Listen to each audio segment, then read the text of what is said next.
Good afternoon guys! Welcome back sa aking YouTube channel. For today's video, check natin ang 2024 Honda CR-V 2.0 RS eHEV CVT Canyon River Blue Metallic. Guys, ito yung top of the line variant ng ating Honda CR-V. Kanyang price is 2,590,000 pesos. So turgo na kayo ngayon sa ating featured unit for today. So guys, ito yung hybrid version ng ating Honda CR-V. Actually, may hybrid na rin before ang Honda, yung Honda CR-Z. Then eventually, nag-stop production. Then eventually, ini-introduce uli ni Honda ang hybrid technology ng mga engines and vehicles. So, after ilang years, ito na uli tayo. So, ito na yung start ng innovation uli ng technology ng mga sasakyan. So, ito yung ating front portion guys. So, naka-LED headlights tayo with daytime running lights. Yung parking lights natin is sequential guys So, ano siya, hindi siya yung nagbi-blink lang. So, it's more on parang parang sumusunod. So, sequential siya. Then, meron tayong glossy black garnish dito sa may upper portion ng ating headlight. Then, dito rin sa sa pinakadulo ng ating hood. Then, naka-LED fog lamps na rin tayo guys. Then, meron siyang mga sensors sa front bumper. So, magkakaroon ka ng sounds just in case na may mga malalapit na objects, vehicles, or mga taong tumatawid. Yan yung mga sensors natin. So, meron tayong 4-eye sensor din sa front portion. Then, ang ating front grid is glossy black with RS design emblem and yung napakagandang Honda emblem na may transparent cover with outer blue lining. Then sa lower portion natin is diamond shape ang ating bumper. Then meron tong front camera guys. So meron siyang portion na makikita nyo sa head unit just in case na nagda-drive kayo para at least makita nyo yung yung pinakababa nung sasakyan. So ito ulit ang ating front portion. So regarding naman sa engine guys, so combination siya ng electric and motor engine.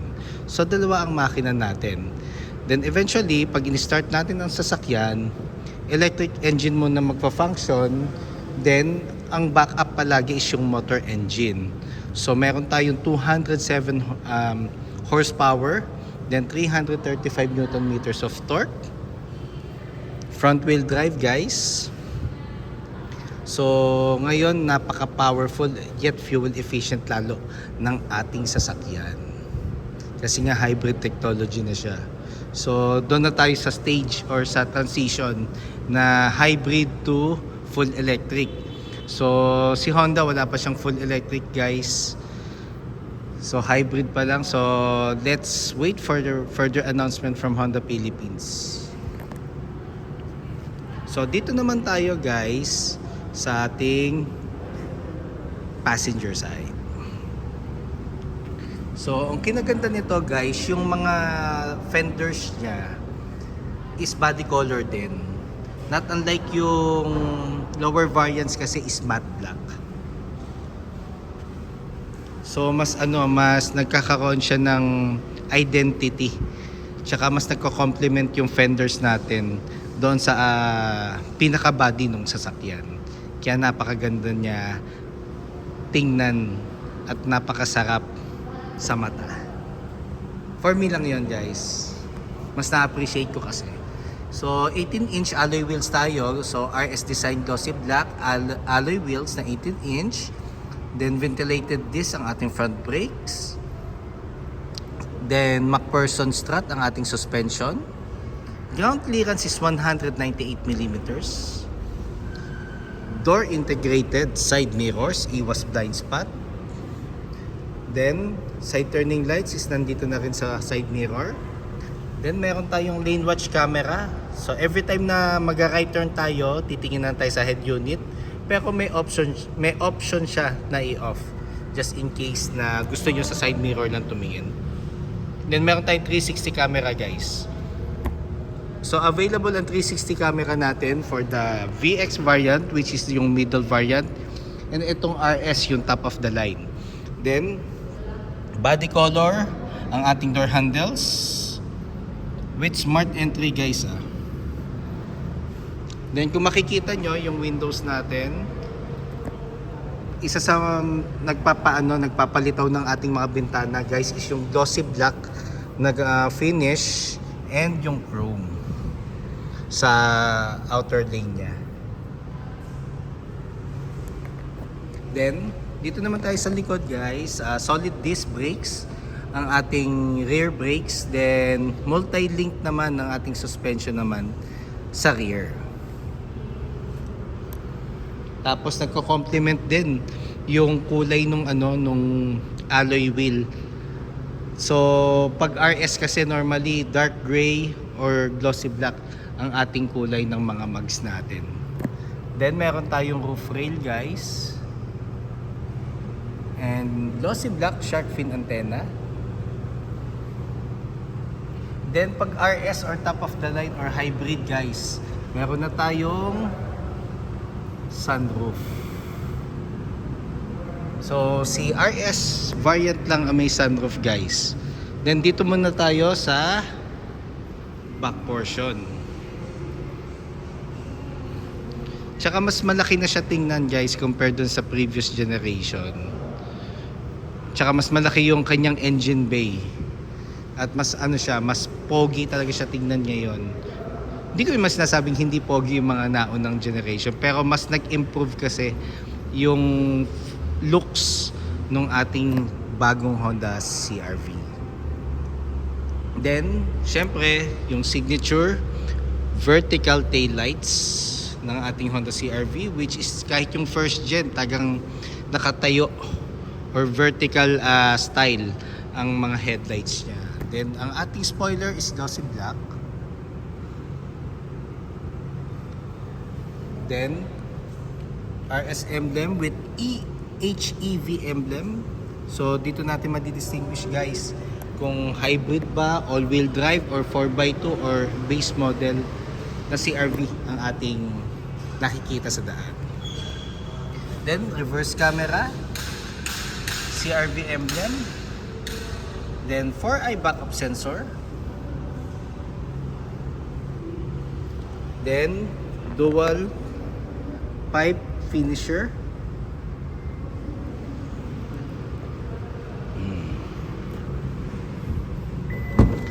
Then meron siyang hands-free power tailgate. So nasa akin kasi yung smart key, so sinwipe ko lang aking paa dito sa rear bumper, so nag-open siya. Kikita mo vertical tail lights, ang ganda. So pag hybrid nga pala guys and RS, 5-seater siya. So ito ang ating allotted compartment space.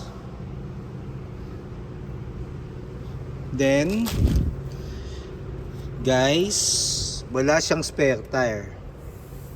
It's more on tire inflator and sealant ang ating temporary substitute pag naflatan tayo. Then ang hybrid battery natin is nandito sa portion na to. So hindi ko pa siya nakikita in person, pero in time makikita ko rin yan pag nagpunta ako sa service. Then ang warranty ng hybrid battery natin is 8 years guys. So meron tayong dalawang dito, LED lights. Then meron tayong power outlet. So hindi kita lang, ayan. So saka ko lang ulit siya guys. Pag gusto natin siyang isara, swipe lang natin ulit yung paa natin sa rear bumper and magka-close siya. So mas ideal siya pag nag-groceries kayo, marami kayong dala, hindi mo na kailangang i-open dito sa pinaka-button niya. So mas convenient na sa part natin yan. Then dito naman tayo sa driver side guys. Yan, kung makikita nyo, napakaganda talaga. So ito yung newest color ng ating Honda CR-V. The same time, exclusive ang Canyon River Blue Metallic for CR-V only. Fuel tank capacity is 57 liters. So unleaded ang ating required minimum octane, pero kung gusto niyo ng higher octane, wala namang problem, basta kailangan consistent or i-maintain natin na isang octane lang ang gagamitin natin para sa ating Honda CR-V. So dito naman tayo sa middle section guys. So ang door panel natin is composed of urethane, glossy black, and chrome garnish. Dito naman sa armrest, leather with red stitches. Then, ang sound system nga pala ng ating Honda CR-V RS or hybrid is Bose sound system. So, regarding naman sa sa ating sound system, napakaganda ng quality niya. Then, ang ating materials for the seats is leather na, full genuine leather with red stitches. Then sa middle section guys, meron tayong armrest with 2 cup holders.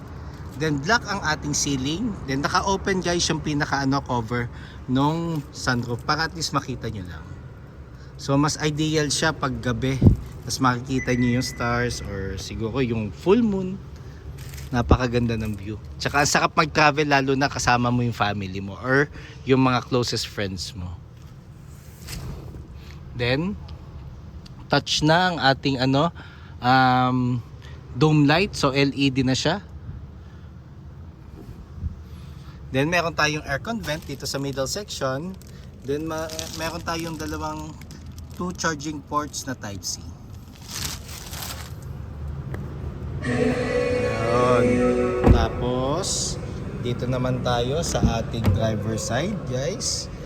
So sa driver side, sa door panel natin, same rin lang with the second row or middle row na door panel.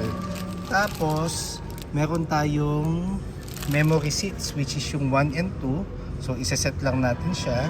So ang kasi natin ang ating smart key kasi guys, sorry naglag ako. Ang ating smart key kasi is composed ng number 1 and number 2 na smart key. So kung ano yung gagamitin nating smart key, for example ito. So, meron dito naka-indicate number 1. Ayun, kung nakikita nyo, number 1 and number 2. Tapos meron tayong key card. Ang key card is yung pangatlong susi. So, mas ideal siya lagay sa mga wallet or backup just in case sa mga body bag. Yan. Sorry guys, medyo naging maingay siya kaya pumasok na ako. So yun, iset lang natin guys yung seats sa gusto natin for the memory seats. Then nandito na rin yung switches like yung power folding side mirrors, side mirror adjustment, ito yung knob, central door lock, window lock, and window switches. Then meron tayong Honda Sensing, tailgate, and traction or vehicle stability, traction control or vehicle stability assist. Then sa baba natin guys, dito yung sa hood. Yung hood nga pala natin guys is hydraulic na. So wala na siya yung stand para just in case na iangat nyo siya, may hanapin pa kayong stand, baka magulat kayo, pero hydraulic na siya guys. Then RS design pedals. So dito naman tayo guys sa steering wheel. So sa steering wheel natin guys, so ito nakikita nyo na, tilt and telescopic siya. So pag gusto nating adjust, pwedeng up and down, forward and back. And ito yung lock, just in case na nahanap nyo na yung pinaka position na gusto nyo for the steering wheel. So sa steering wheel, naka leather cover na tayo with red stitches.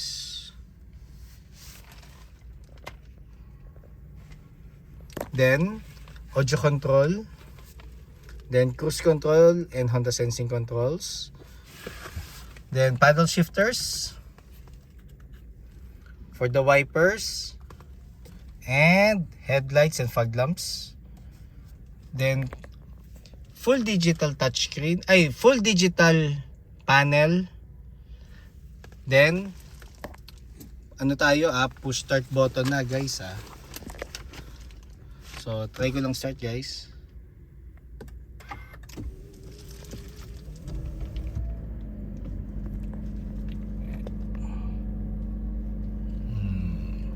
Full digital panel. Then touchscreen audio unit with Apple CarPlay and Android Auto ready. Then honeycomb aircon vent like yung Civic. Then meron tayong glossy black and chrome finishes sa ating dashboard. Then aircon natin, ito yung fan. Then ito yung thermostat. So dual zone air conditioning siya. So kung si passenger is gusto mas mataas yung temp, pwede niyang adjust. Then sa baba nito guys, meron tayong USB ports. Ito for the mirroring, ito for the charging. Power outlet, wireless charger port. Then meron tayong portion dito for siguro handkerchiefs or small cell phones, pwede naman. Then for the transmission guys, naka leather cover na tayo with red stitches. Ito yung kanyang clutch. Then park, reverse, neutral, drive, and yung B is more on braking system eh. So ano siya, pag pa downhill ka guys, off ko muna. So pag pa downhill ka, ibibi mo para mag self charge yung electric motor or electric engine, sorry, electric engine. Pero optional naman yon guys. Tapos meron tayong drive mode. So may tatlong klase siya. It's Econ, Normal, and Sports mode. So i-switch mo lang siya like this. Lalabas naman yung option sa panel natin guys, para at least mapili mo kung anong mode ang gusto mo pag magdadrive ka. Then hill descent control guys, gagamitin natin siya pag pa downhill, para at least hindi na tayo gagamit ng brakes. Magse-self adjust yung mga gulong na mabagal ang ikot para ka naka-engine brake. Pero pag bumalik ka sa flat na daan or flat na terrain, automatic magdi-disengage siya. Electronic park brake, gagamitin na natin siya pag magpa-park na matagal or off na natin yung engine. Ang brake hold, ito magiging handbrake for gas and go for traffic condition. So may lalabas naman na sa panel na brake hold symbol. Sa baba nun yung letter A na may circle na color green, it means activated na ang brake hold mo. So pwede mo na i-release yung brake or bitawan ang brake, hindi ka nagagalaw kahit naka-drive naka-drive ka sa transmission. Pero pwede mo siyang i-move to neutral. Wala namang magiging problem yun. Pero pag hindi mo siya manual off guys, every time na magpo-full stop ka, mag-activate yung brake hold. 2 cup holders, leather armrest na napakalaki, which is napakasarap isandal ng ating braso lalo na pag mga long drive kasi nakaka-relax yun. Then console box, dito mo ilalagay lahat, candies, chocolates, car scents, coin pairs, then cords, and kung ano-ano pa na pwede mong ilagay dito sa console box kasi napakalaki naman ng space. Then passenger seat guys. So power na rin ng ating power na rin ng ating passenger seat So hindi siya manual adjustment. Tapos meron tayong ambient light dito sa natin, sa ating door panels. Then glove box guys. Dito natin lalagay yung owner's manual, warranty booklet, insurance policy just in case may hard copy ka, and ORCR na hindi expired. Copy lang guys wag yung original. Yung original lagi lang natin siyang i-safe keep sa bahay. Then yun nga, ito Boss sound system, like yung na-mention ko. So si Civic RS and CRV RS or hybrid ang naka-Boss sound system pala. Then rear mirror, then lagyan na shades. Then ito yung buttons for the sunroof. So i-cover ko lang siya guys Tapos ito yung sa ano. Tapos yung isang button is for the salamin nung sunroof. Then ang ating map light LED na guys. So ugaliin lang nating i-check lagi ang ating map light and dome light para at least hindi tayo magkaroon ng problema kasi magde-drain siya ng battery pag naiwan nating nakabukas ang map light at dome light. Kaya let's make it a habit na i-check lagi ang sasakyan every time na nakalock na kung may nakabukas pang ilaw. Just a friendly reminder lang naman guys. So guys, yun lang for today's vlog. So just in case you have any concerns or questions regarding cash discounts, low down payments, service appointments, or even parts inquiries, or even bank display para sa aming bank partners, or even test drive, feel free to call or text 0906-386-8937 or visit me at 598 EDSA East Grace Park, Caloocan City, and look for me guys, Ross Oliver Cruz, ang inyong friendly sales manager here at Honda Cars Balintawak. Looking forward to meet you here guys. So I'm providing a hassle-free transaction to all customers since 2016. So pa-follow na rin sa aking Facebook, Ross Oliver Cruz, and Facebook page Honda Cars Balintawak Best Deals by Ross Oliver Cruz. And pa-subscribe na rin sa aking YouTube channel para maging updated sa mga susunod na videos. Yun lang guys. Thank you and God bless.